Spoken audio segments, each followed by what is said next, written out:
ঢ্যাঁড়সের একই রকম পদ খেতে খেতে বোর হয়ে গেছেন? তাহলে তো আজকের রেসিপিটা আপনার জন্যই। টক ঝাল স্বাদের এই ঢ্যাঁড়স একদিন রান্না করে দেখুন, কথা দিচ্ছি যারা ঢ্যাঁড়স ভালোবাসে না তাদেরও কিন্তু বেশ ভালো লাগবে।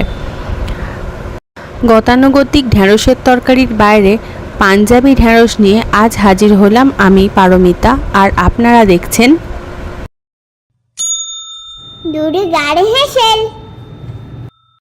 আজ কিন্তু আর সরাসরি হেসেলে নয়, চলে এলাম বাগানে। আমাদের বাড়ির পাশে ছোট্ট একফালি বাগান আছে।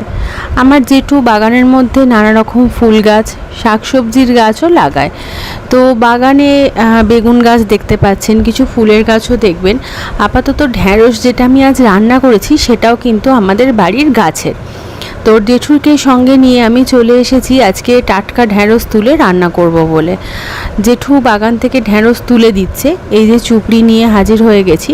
তার সাথে সাথে আপনাদের বাগানটা একটু ঘুরে দেখিয়ে দিই। বাগানে বেশ সুন্দর পুঁই গাছ হয়েছে, তো আসবো একদিন পুঁই শাকের রেসিপি নিয়ে। এই যে রঙন গাছটা, এটা আমার দাদার বসানো, আমার ভীষণ পছন্দের। আপনারা যদি কোনোদিন দুর্গাস ক্রিয়েশন বেকিং পেজটা দেখেন, দেখবেন অনেক কেকের ছবিরই ব্যাকগ্রাউন্ড হিসাবে আমি এই গাছটাকে ব্যবহার করেছি। কিছু দোপাটি গাছ দেখলেন, একটা সুন্দর দেখায় রজনীগন্ধার গাছ। এটা আমাদের বাগানের নতুন সংযোজন, আপনা থেকেই হয়েছে গাছটা। আমরা তো ময়ূর ফুলের গাছই বলি, আপনারা কি বলেন জানাবেন আমাকে অবশ্যই কমেন্ট সেকশানে। ঢ্যাঁড়স তোলা প্রায় মোটামুটি শেষের দিকে, এক চুবড়ি হয়েছে। এটা দিয়েই আজকে আমাদের রেসিপিটা হয়ে যাবে। তো চলে এলাম সরাসরি আজকে দুর্গার হেসেলে। প্রথমে এই ঢ্যাঁড়সগুলোকে ভালো করে ধুয়ে জল ঝরিয়ে নিচ্ছি।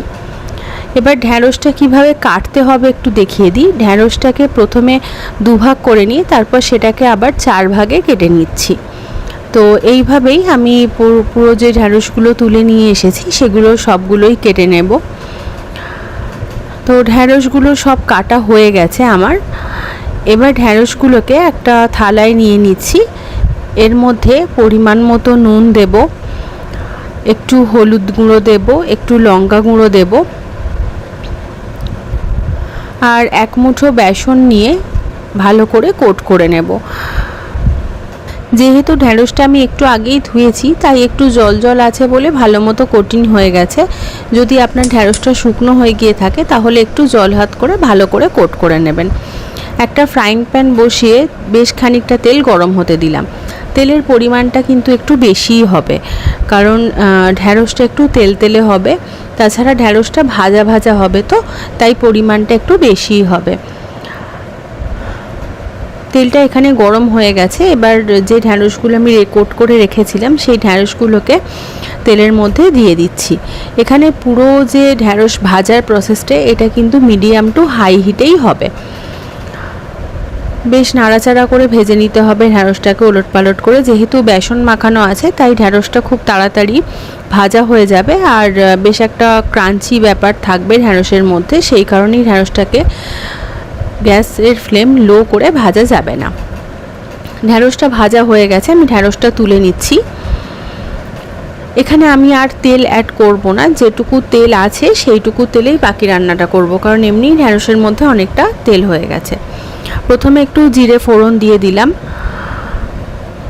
ফোড়নটাকে ভালো করে নাড়াচাড়া করে নিতে হবে। ফোড়নটা থেকে যখন একটা ভাজা ভাজা গন্ধ বেরোবে, সেই সময় একটা মাঝারি মাপের পেঁয়াজ আমি এখানে ব্যবহার করেছি। তো পেঁয়াজ কুচিটাকে আমি তেলের মধ্যে দিয়ে দিচ্ছি।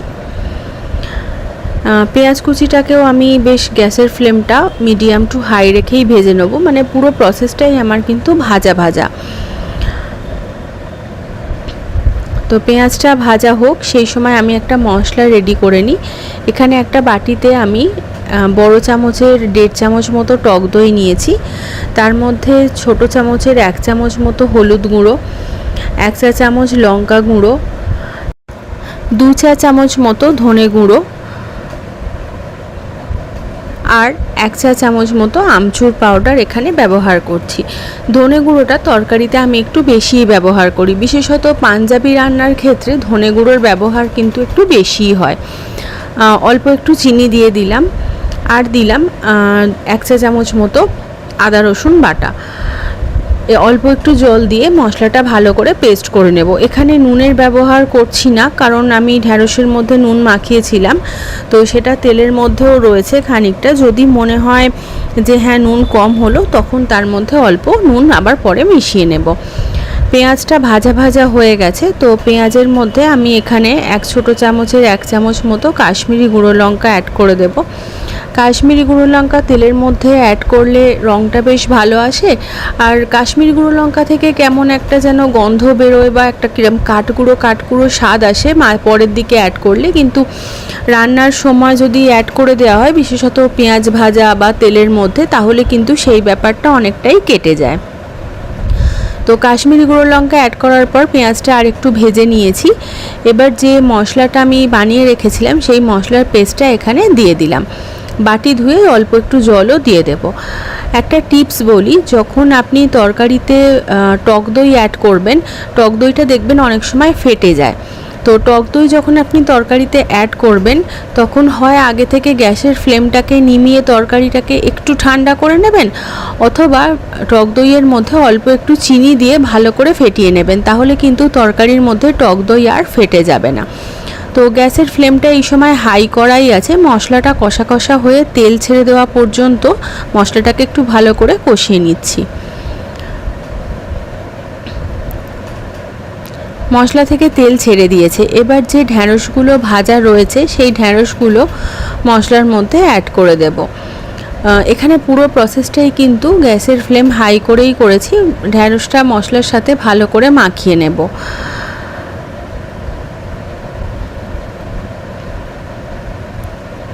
ঢ্যাঁড়সের রঙটা সবুজ, পেঁয়াজ বা যে কষানো মশলাটা রয়েছে তার রঙটা একটু লালচে। এইটা যখন আপনি চোখের সামনে থেকে দেখবেন, তখন কিন্তু বেশ ভালো লাগে দেখতে। অল্প একটু জল অ্যাড করছি, ভীষণই কম জলটা অ্যাড করছি, শুধুমাত্র যাতে মশলাটা ভালো করে মিশে যায় আর একটু মশলাটা কষানো হয়ে যায় সেই কারণে। কারণ এই তরকারিটাতে একদমই জল ব্যবহার করার দরকার নেই, তো শুধুমাত্র এই মশলাটুকুর জন্যই একটু জল ব্যবহার করা। তো গ্যাসের ফ্লেমটা এই সময় একদম লো করে দিয়ে ওপর থেকে একটা চাপা দিয়ে দেব। মিনিট 2-3 জন্য অপেক্ষা করব। ফিরে এলাম 2-3 মিনিটের মধ্যেই। তো ঢ্যাঁড়সটা কিন্তু এখন সম্পূর্ণ রেডি। আপনারা দেখতে পাচ্ছেন যেটুকু জল দিয়েছিলাম, জলটা কিন্তু শুকিয়ে গেছে আর একটু তেল ছেড়ে দিয়েছে। তো ঢ্যাঁড়সটা এখন সম্পূর্ণ রেডি। অল্প একটু গরম মশলা মিশিয়ে নিলেই এই ঢ্যাঁড়সটা কিন্তু সম্পূর্ণ রেডি। তো গরম মশলা মিশিয়ে 5 মিনিট স্ট্যান্ডিং টাইমে রাখবো, তারপরেই সোজা চলে আসছি একদম আমাদের ডিনার টেবিলে। পাঞ্জাবি ঢ্যাঁড়স আপনি রুটি, পরোটা বা ভাতের সাথেও পরিবেশন করতে পারেন। পাঞ্জাবি ঢ্যাঁড়স ট্রাই করে আমাকে অবশ্যই জানাবেন যে কেমন লাগলো। আমার চ্যানেলটি যদি ভালো লেগে থাকে, লাইক, শেয়ার, সাবস্ক্রাইব করার অনুরোধ রইল। বেল আইকন প্রেস করা কিন্তু মাস্ট। দেখা হবে পরের ভিডিওতে। ধন্যবাদ।